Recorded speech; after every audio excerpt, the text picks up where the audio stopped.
کراچی سے کسی نے پوچھا میں مالی طور پر بہت پریشان ہوں، میرے 2 بچے بھی ہیں، میں نے اپنی بہن کو عمرہ کروایا تھا تو میری بہن نے ایسے ہی مروت میں کہہ دیا تھا کہ میں پیسے دے دوں گی جو بھی خرچہ آیا ہے، لیکن آج اس بات کو 6 سال ہو گئے، کیا میں اپنی بہن سے عمرے کے پیسے مانگ سکتا ہوں جبکہ میری عمرے پہ بلاتے وقت پیسے لینے کی نیت نہیں تھی، لیکن اب حالات نے مجھے بہت مجبور کر دیا ہے۔ بہن کے حالات اب اچھے ہیں، برائے مہربانی رہنمائی فرما دیں۔ دیکھیے ویسے بہن سے بول دیں میرے حالات اچھے نہیں ہیں، آپ ان کو جو میں نے عمرہ کرایا تھا کائنڈلی مجھے پیسے دے دیں، آپ کی بڑی نوازش ہوگی۔ شرعی طور پر تو اب 6 سال گزر گئے، اور اس وقت آپ نے زبان سے تو بہن سے کوئی ایسا معاہدہ نہیں کیا تھا نا کہ میں تمہارے خرچے پہ عمرہ کرا رہا ہوں، اس وقت تو وہ یہی سمجھ رہی تھی کہ آپ اس کو عمرہ کروا رہے ہیں،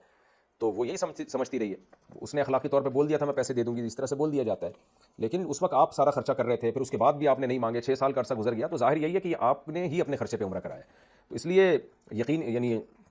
قانونی طور پر تو آپ کو حق نہیں ہے، لیکن اخلاقی طور پر آپ بہن سے کہہ سکتے ہیں کہ دیکھو میری تم نے کہا بھی تھا اور میرے حالات ٹھیک نہیں ہیں، تو بہن کو چاہیے کہ جب جو ہے وہ اس کے حالات اچھے ہیں بہن کے اور بھائی کے حالات خراب ہو گئے ہیں تو وہ تعاون کرے بھائی کے ساتھ، یہ صلہ رحمی ہے اور رشتہ داری جوڑنے سے اللہ تعالیٰ بہت خوش ہوتے ہیں۔ تو ویسے بہن کو کہہ دیں بھائی میرے حالات ٹھیک نہیں ہیں، مجھے پیسے چاہیے، اگر آپ دے دو بڑی نوازش ہوگی۔